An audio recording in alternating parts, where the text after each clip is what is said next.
Morning, good evening, people. My name is Tony Mitra. I'm sitting in Delta, British Columbia, Canada, and I have with me two very noted healthcare professionals. One is Dr. Avadesh Pandey, and the other is Dr. Bishwarup Roy Chaudhary, both of them attached to HIIMS of Chandigarh. That's Hospital and Institute of Integrated Medical Sciences. Hospital because it treats patients, institute because it trains patients, integrated because they do not restrict themselves to allopathic or homeopathic or any one kind of treatment only. And they are doing groundbreaking job in India. So welcome, Dr. Pandey and Dr. Roy Chaudhary. Thank you. Thank you. This talk is about me asking non-doctors, common persons questions about regular illnesses, common illnesses in North America and rest of the world, and if they could be cured without complicated allopathic medication, and if so, how, and what is the science or the theory behind it. So I will address my first question, that is to do with blood pressure. My question is multifold. What is the common range of blood pressure acceptable to people? I ask in the sense that I suspect, or some people believe, that what was considered common range is now considered very little as common range, and everything else needs some kind of medication, and that's why people are forced to take medication where perhaps they don't need to. This is one.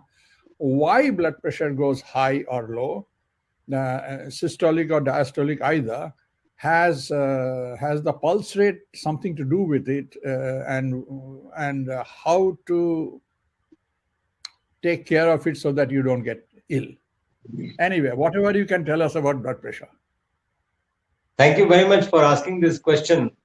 I am Mr. Mitra. At the outset, I should tell you, blood pressure, 95% of the blood pressures are called essential hypertension. If you look at the meaning of essential in Google, essential means idiopathic. We do not know the cause of blood pressure. It is just speculation. We don't know. So nobody in the world knows what is the cause of blood pressure. There are a very few causes that are known. The first being a renovascular hypertension. The second being cardiac origin hypertension. But nonetheless, we have a lot of work on blood pressure. So we can comfortably say that blood pressure is the product of cardiac output into peripheral resistance. So these are the two factors that are responsible for blood pressure. Cardiac output determines the systolic blood pressure. Peripheral resistance determines the diastolic blood pressure. So what you are seeing as systolic is because of cardiac output. What you are seeing as diastolic is because of peripheral resistance. So if you can increase the cardiac output or decrease the cardiac output, you can increase or decrease systolic blood pressure. If you can increase or decrease the peripheral resistance, you can increase or decrease the diastolic blood pressure. So in a nutshell, one size fits all has always been a problem of modern medicine approach. So there cannot be one blood pressure range that can fit all. So there are body types which can differ. So blood pressure will be different for different individuals. What could be normal for, suppose if there is a known case of kidney failure patient. Now his blood pressure, if we reduce it to 110/70, he might die of hypotension, because the blood pressure is required to perfuse the organs so that blood can reach each and every end organ or the vital organs in a particular pressure so that blood can reach these organs. So blood pressure is determined by the body type, and there cannot be one size that fits all. Is my answer to what your question was. There were two parts. I think I answered them. Fantastic. Fantastic. Very well explained. I have one follow-up question, just my common sense question. It may be not very medical, but tell me if you think it is relevant.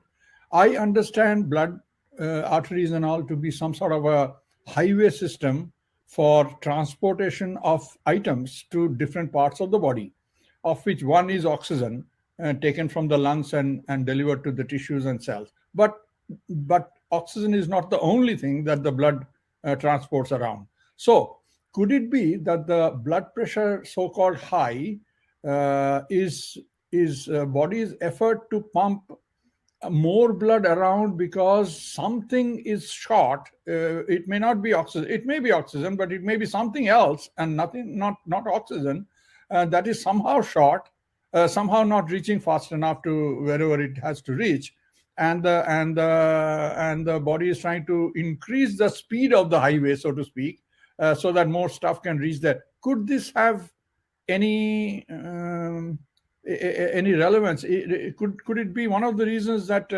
that blood pressure is high, and to solve it, I need to increase the nutrient, whatever it is lacking, into my food system or into my in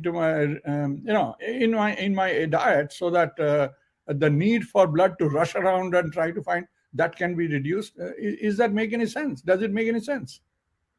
A very good question. And since you are an engineer, I fully well know where this question is coming from. So I will answer it in an engineering way.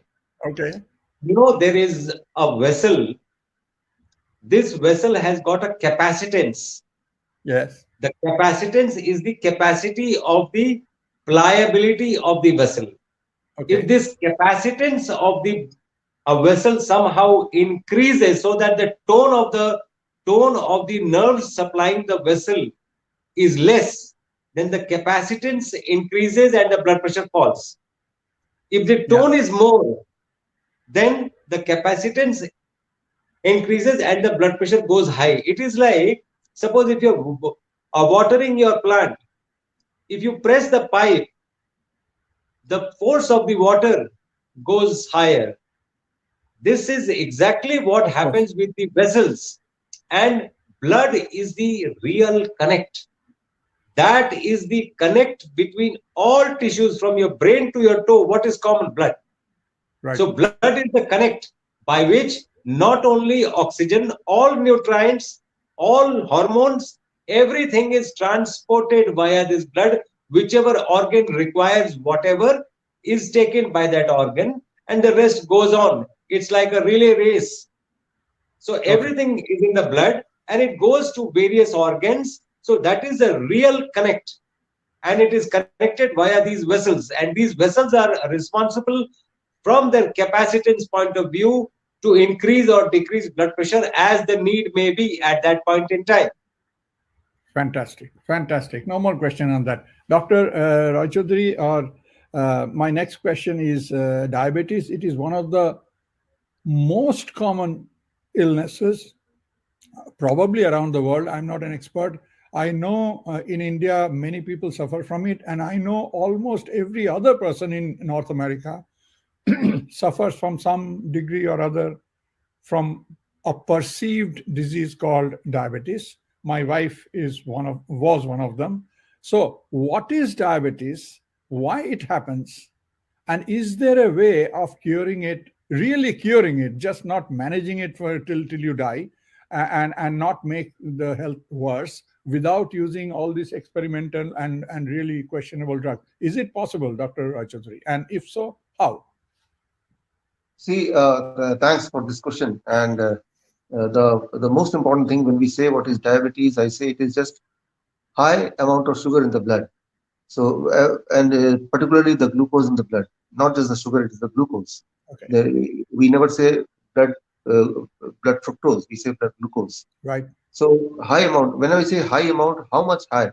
So all the evidences says that if your sugar in the blood is more than 250 mg per deciliter, then it can be a range which can be disturbing for other functions of the body. So to consider yourself whether you're a diabetes patient or not, or high blood sugar patient or not, if at all you want to consider this as a medical condition, then you have to check your postprandial blood sugar, and if it is more than 250 mg per deciliter, then yes, you can say it is on a higher side, high blood sugar. So that is what is diabetes, right? So the parameter which you should keep in mind, which can be some relevant of some relevance for your health, that is not 200, not 150, not 100, not 126. It is 250 mg per deciliter. Postprandial, not the fasting one. Fasting can be misleading. 55% of the world population, their fasting remains higher than the blood sugar in the whole day, blood glucose in the whole day. So, my definition is anybody having blood sugar consistently more than 250 mg per deciliter can be called as diabetic. For example, if I'm in a stress for a while, then my blood sugar can go high, even 300. But that does not mean translate that I'm a diabetic patient. I gave a situation to my body, and body, like blood pressure, it increases the blood sugar. So, but if I consistently keep my blood sugar more than 250 for a long period, when I say long period, it has to be at least few weeks, right? Then I can say, okay, now I'm a diabetes patient. This is how is what is diabetes. Now, why? Why it happens? That means the answer is sugar or glucose from the wrong source. If the glucose or the sugar is from the wrong source, it causes a high blood sugar. A wrong source means there are two sources from where you can get the glucose. One, the glucose from the man-made food. One, glucose from the God-made food. There are two glucose which you get man-made or God-made. If it is man-made, like biscuits, like bread, right? So it will increase the blood sugar. If it is God made, like fruits, like vegetables, it will decrease it will keep the blood sugar under control. So as a individual, as a patient, if you decide that today onwards I'll eat only those fruits, those food which are God made, nature made, your blood sugar, even if it is high, it will come down, right? So it has to come down, right? That is because the engineering of the body and engineering of the food made by the God, it fits exactly, but the engineering of the food made by the man, the human, it does not fit, and there it leads to increasing the blood sugar. So that is the second part. And now the third part, how to cure it. See, you said how to cure it without medicine. First of all, with medicine, no, nobody has cured ever, right? In the history of diabetes, there is not a single person who could cure or who could control blood sugar with drugs. Neither cure nor even control. When I say control, I mean that by taking drugs, a definite dose of drug, I am able to manage a blood sugar at a particular level for the rest of my life.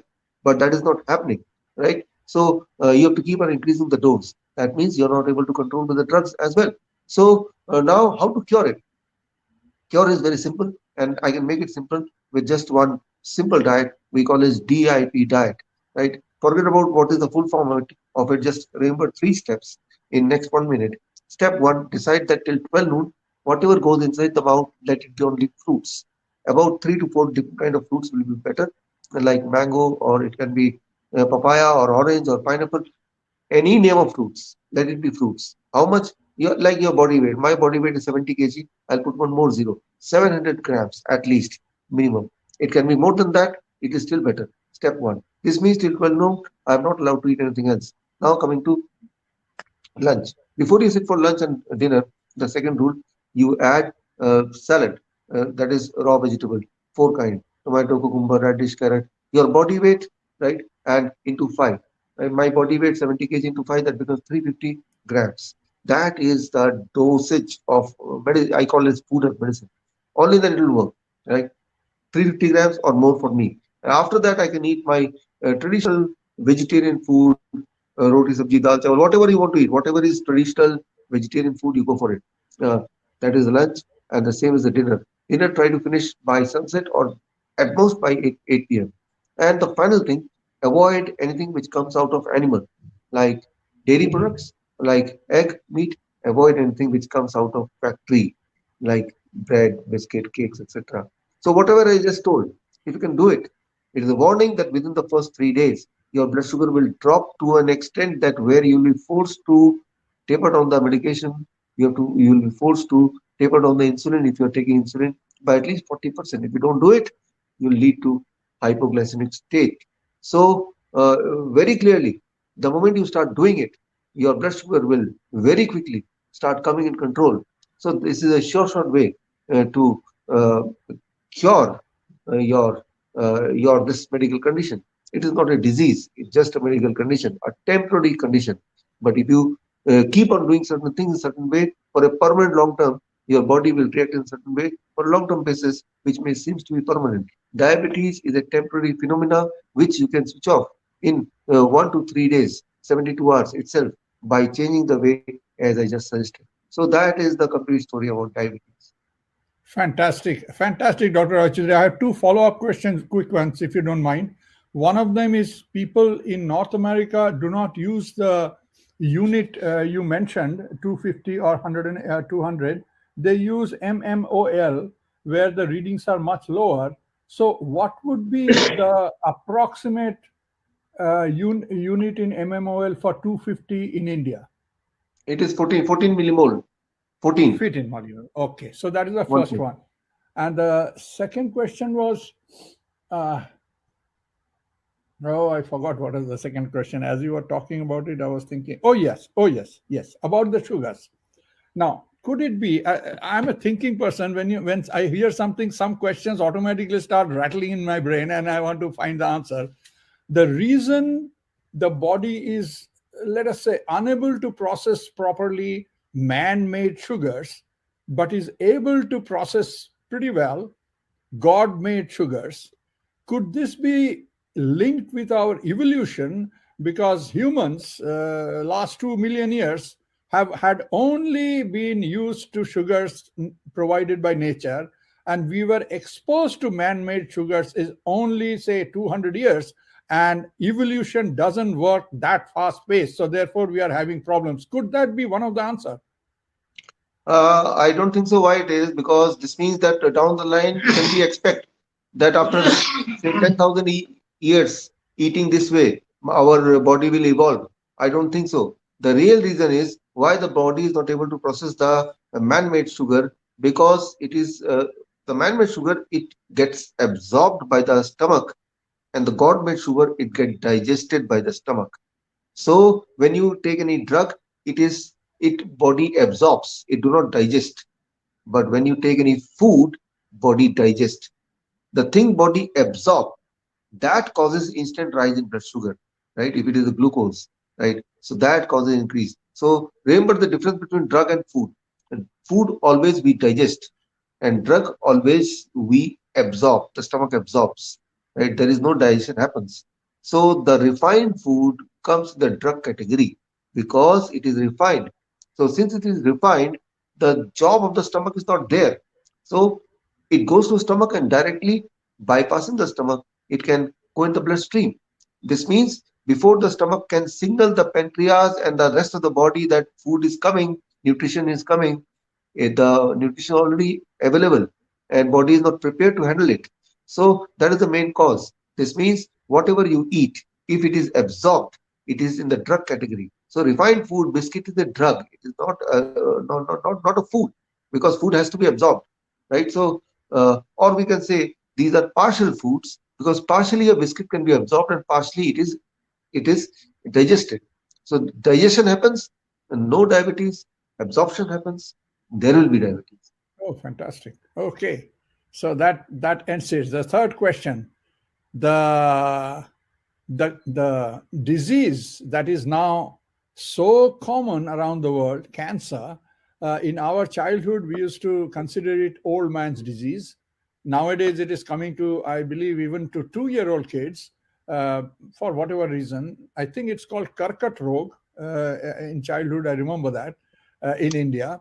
So, what is this illness? I have learned that cancer is not one illness. It's a bag full of all kinds of problems that are illnesses. It is not infectious. It generates internally. You cannot give somebody cancer by living in the same room with him or her. So, and it is virtually incurable according to the allopathic medical science, so to speak. And more often than not, it's a killer. Slow killer, but a killer. Sometimes even fast killer. So, what is cancer? Can it be cured? And if so, how? I will take this question, sir. Thank you for asking this question. And I will take what Dr. Biswarup Where he left, I'll take it from there. I usually tell my patients who are diabetics, you have to be lucky not to die of a heart attack Oh, because you are definitely going to get cancer. oh, So diabetes, if people thought that, oh, it's okay to keep the blood sugar normal by taking drugs, and my blood sugar is normal and I'm healthy, be prepared. You have to be lucky not to die of a heart attack because you are definitely going to get cancer. These are the two bad ways that most of the 85 to 90% of these patients are going to go through. So it is not good to just to keep the blood sugar normal by taking drugs and things like that. So cancer is called mitotic pathology. Mitosis is physiology. Mitosis is one cell multiplies into two. That is mitosis. Okay. When mitosis physiology becomes pathological, it is called mitotic pathology. So cancer is a mitotic pathology, which means the multiplication was either not proper or it is much more than what is warranted by the body, which means there are some processes in the body, there are some rules that are to be followed. This cell that is undergoing mitotic pathology is a terrorist cell. It does not follow any rules of the body. So it multiplies erroneously and incessantly. It keeps on multiplying. At what cost? It takes the food from the body. The body is starved of food and the cancer grows. So you would see most of these patients, they are eating, their body becomes thinner and the tumor keeps on progressing because the metabolism is stolen by these cancer cells and they take up and they keep on multiplying and multiplying and multiplying, and body's checks and balances which otherwise would have told them to stop are not working anymore, which means this terrorist cell is not obeying any laws that the body had made that these 100 trillion cells had made for themselves, that I'm going to stay as lungs. Because if suppose there is a lung carcinoma, if it does not get place to grow there, it goes somewhere else and starts growing there. That is what we say metastasis, because it never loses the power of growth. And the checks and balances which the body had to actually curtail this is lost. That is called apoptosis, and the power of apoptosis is lost by these cells, and so they become cancerous cells and they grow incessantly. That is what is cancer. Did I answer your question? Yeah. Can you hear me? yes. I think there is a storm in this area, so the internet got disconnected for a few seconds, and we got disconnected. Okay, quickly. I have been in touch with a couple of cutting-edge scientists in USA while I was studying the effects of glyphosate and what exactly it does to the immune system. I learned from one who is a cellular level biologist with knowledge of DNA or epigenetic effects on the body, and he was explaining it more or less like you, but at a different level. I will just quickly repeat it. He was telling me that it was a genetic disorder within a cell, and apoptosis, the cells are regulated and normally programmed to eventually die to be replaced with something else. That is one part. The other part is DNA inside the cells have many actions which are not permanent. They can be switched on for at some time and it will do those things, and then switched off, so it will stop doing those things. So multiplication is also a function that can be switched on at the right time and kept off other times.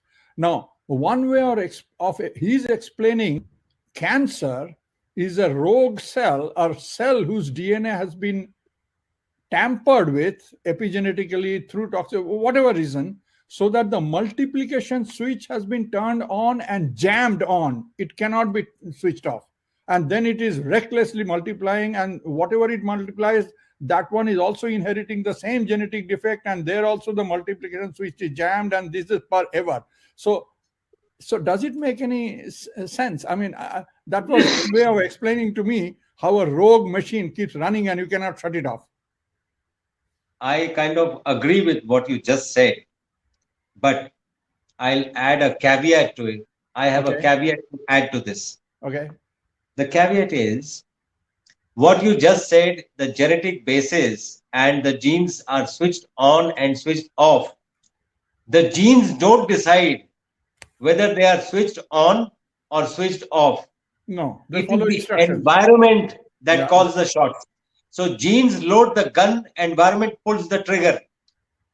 Yeah, Is a better that's way true. of No, that's true. The genes activity. don't decide on them when to switch it No. on, switch it off. They get instruction from the body. But when Yes. the switch is damaged, that no matter what instruction you give, it cannot switch itself off. This is when you have a problem. Well, that is one way of looking at it or explaining it to somebody. But what happens is, fortunately, if the gene cannot be turned off, it can be killed by the individual's own immune system. Yes. So yes, the latest, that's the right. three-pronged approach to cancer, how to cure cancer. If you remember 1970, when Nick Carter was the president of the US after the Second World War, he declared a war on cancer. So from there till now, we have reached a stage wherein whatever we are doing, we are on the kill phenomenon of a terrorist. Cancerous cell is a terrorist cell, and we are on the kill phenomenon. Surgery is what? Cut it out. Chemotherapy is what? Poison it. Radiotherapy is what? Burn it. So we are on the kill phenomenon. Now, one simple question, one counter question that I want to ask you is, has killing a terrorist killed terrorism? If it has not, similarly, how can killing a terrorist cell kill cancer? The philosophy of cancer needs to be attacked, which is the second step where we go. So how can this happen? So what happened was, after surgery, radiotherapy, chemotherapy, genetics was, for 10 years, we did gene mapping. What was the conclusion? The conclusion was, if there is a cancer, if two people are having the same cancer, the genetic difference between these two people having the same cancer, the same histopathological cancer, could be 10,000 times different in X than in Y. And 10,000 drugs made only for X, 10,000 drugs made only for Y is not possible, sir. No. So this genetic mapping and the gene-mediated disease forms were shelved historically. So now what is the latest as far as cancer is concerned is immunotherapy, wherein you boost the immune system of the patient, and the immune system knows too well, because remember, this terrorist cell would not have escaped the immune system of the body. But unfortunately, since it is our own cell which knows the nooks and corners of the immune system, how the immune system kills, it can dodge the immune system. It has the power, since it is our own cell, it can dodge the immune system. So immune system treats any cancerous cell as a foreign cell, as a non-entity. So if you can boost the immune system to such an extent that it kills the cancer, cancer can be cured. That answers your second part of the question, how to cure it, how to approach it. So the only approach and the best approach that can be is immunotherapy, which modern medicine has recognized now, and immunotherapy is in the market. There are drugs which boost the immune system. Whether they work or they don't work, that is a separate topic we can discuss. But the philosophy is right. The philosophy is, if the immune system is boosted, yes, cancer can be cured. Yes, it can be cured. And that seems to be the only way if we go forward with this disease. Actually, what you said, Dr. Pandey, is quite similar to what this gentleman told me. although he is Western, he did say that the only way we can cure this system is to leave our immune system alone. And it is an unbelievably sophisticated design. If you don't tamper with it, it will figure out what exactly is your problem, and they will attack it cell by cell if you just leave it alone. He also told me, when I once mentioned knowing Indian people practicing Ayurveda and all that, he said he actually is an avid reader of Ayurveda, but he wished somebody taught him Sanskrit, because he would give his right arm to be able to learn it from its original script. That was Dr. Dr. Anthony Samsel. And anyway, so that answers most of the questions. So would you say that boosting the immune system, one of the best, the first steps should be stop questionable medical procedures and drugs, and two, stop eating questionable food? You'll be surprised, sir. In the recent Corona times, talking about the immune system has become a fashion in all TV shows, in all social media network. They will talk about the immune system. It is the most saleable thing ever as of today. If there is something to sell, they can sell as immune system or boosting the immune system and things like that. You'll be surprised how the immune system gets boosted. People think that it will get boosted by curcumin, by ginger, by ginseng, by this, by Chyawanprash, by so many things. You'll be surprised. The best way to boost the immune system is eat nothing. Fasting is the best way to boost the immune system. So, it is actually contrary to what the world believes, unfortunately. Fasting is the best way. Why I'm telling you this is 2016 Nobel Prize. Fasting kills cancer was given to one doctor from Japan. What was the topic? The topic was fasting kills cancer. Autophagy was the topic on which Nobel Prize was given to him. So the crux was fasting kills cancer. Yes, sir.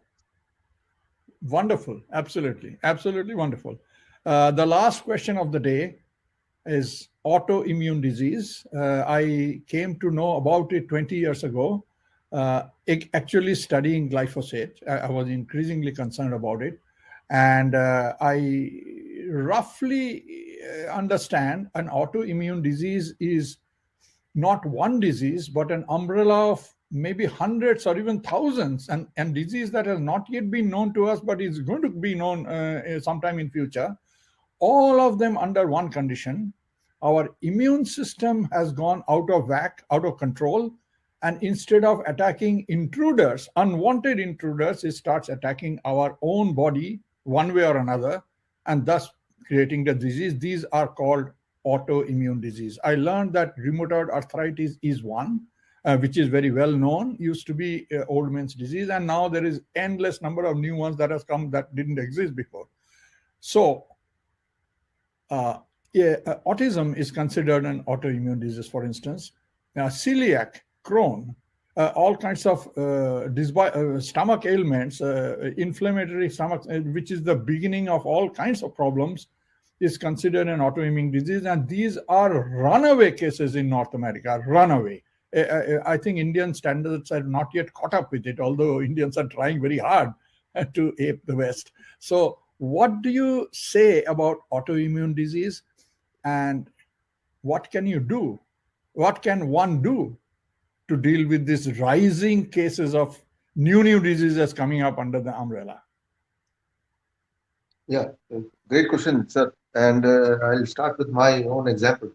Let's say, first of all, what is autoimmune disease? It is well understood from the name itself. This means that your immunity is attacking your healthy cells, believing it to be an enemy. So why the immunity will do, or most important, when the immunity will do. So we all are allergic to certain kind of food. For example, in my case, being from a Bengali family, we have been non-vegetarian. Now I'm a vegan for last 15 years. Before that, I used to have animal food. So if I go back to that memory, prawn, a kind of food, whenever I used to take, it causes all kind of reactions in my on my tongue and in the body and all kind of itching instantly. So that is autoimmune reaction. But what I do, if I instead of that, in spite of that, knowing that it is causing a reaction, if I continue to include that in my food for a long period, even for a short-term period, this means that disease, what we call as autoimmune, it will persist and it will be too much damaging for the body, various organs also. So this means if I want today, I can create autoimmune disease in my body. That is, I have to choose which is the food which is causing allergy to me, and then deciding, let me not discontinue this food. Let me give this food 2 times a day, 3 times a day, and I will ensure that I can be autoimmune disease patient. That is one way. Second way could be, okay, I realize that this particular food is causing that reaction. I stop eating that. I switch off the autoimmune disease in one day. It is all like a switch off, switch on. For example, diabetes type 1, known as autoimmune disease. Now, uh, we have been working with the diabetes type 1 children. It has been more than a decade I've been working with them. And 40% of my patients, they are off insulin. 40% of my patients. Even a case study of a patient who was of diabetes type 1 for about as much as 7 years. Right here, where I'm sitting near to the hospital, that is in Maholi. Right. And after 7 years, when we switched off certain food, one, animal protein source like dairy product, animal food. Number two, uh, gluten, wheat grains, right? And number three, all kind of refined food. When we stopped all this, the autoimmune reaction stopped, and her need to take insulin, it reduced to nil. And now it had been already more than 3.5 years she had been off insulin after continuously taking insulin for as much as 7 years. When she was diagnosed, she was diagnosed as diabetes type 1 patients. So what I mean to say, uh, I say that autoimmune disease is by choice, unknowingly by choice. You choose to consume certain kind of food which is causing reaction, but unaware that this is the food which are the culprit, you keep on giving it to the feeding it to the body, and as a result, the switch of autoimmune disease kept it on forcefully, and you think that you are sick of some unknown cause. So, people who are listening to us, my answer is: you stop all kind of animal food, you stop all kind of refined food, you stop anything which is having gluten.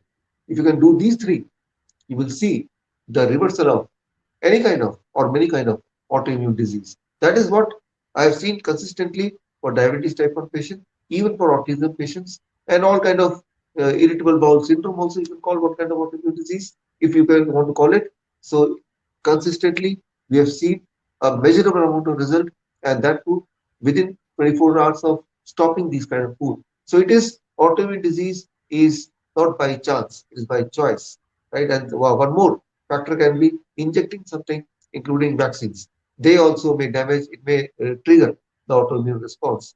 So anything unnatural, you stop, your body will switch off the autoimmune disease. If by that time already some damage has happened, irreparable damage, then there may be some other consequences. But yes, it can be switched off. Fantastic. I have no more questions, and if two of you have any last word, you can say.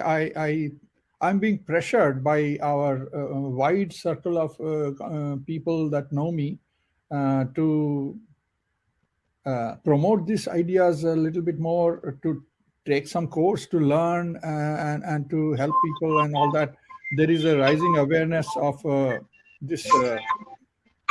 This goings on across at least the Western world to quite a lot of people.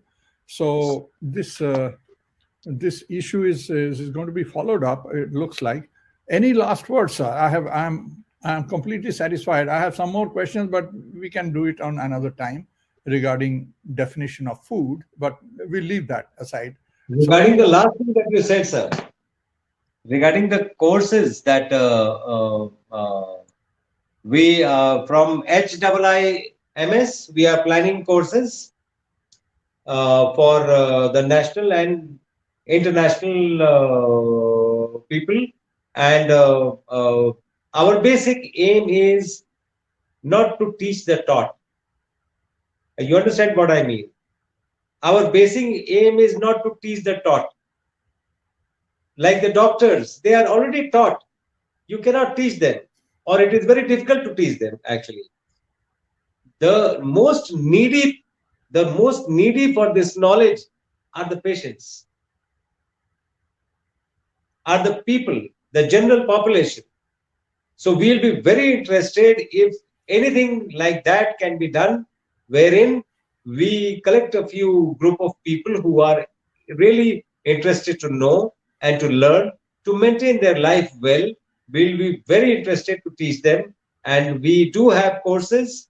We can design few more for the Western population. And we do have, we still, as I speak, we do have courses where things can be taken up.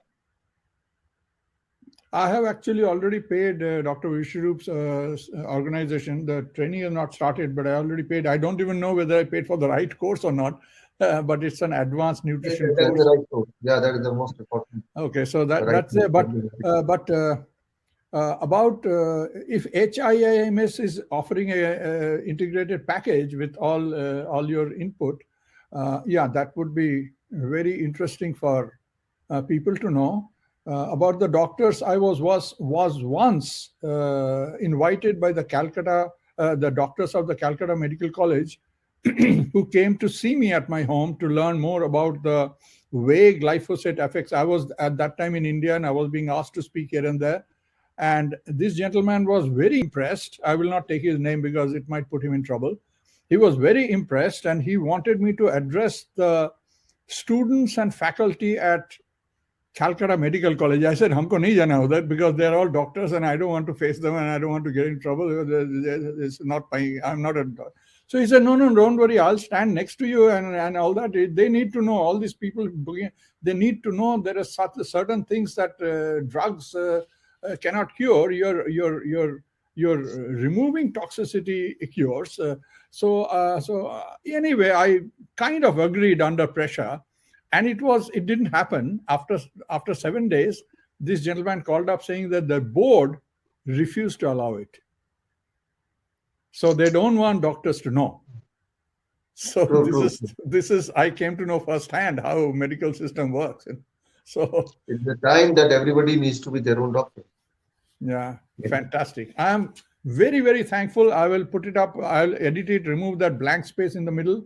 And there is a rising number of people who are quite interested to follow. I also grow my own organic food. I also fought with the Canadian government. I have a multifaceted personality, and that one way or another attracts a lot of Western people. Unfortunately, Indians are more busy in copying the West, and the West is more busy trying to learn from the East. It's a reverse direction is going. So thank you so much, sir. Thank you. Thank you, Mr. Mishra. Yeah.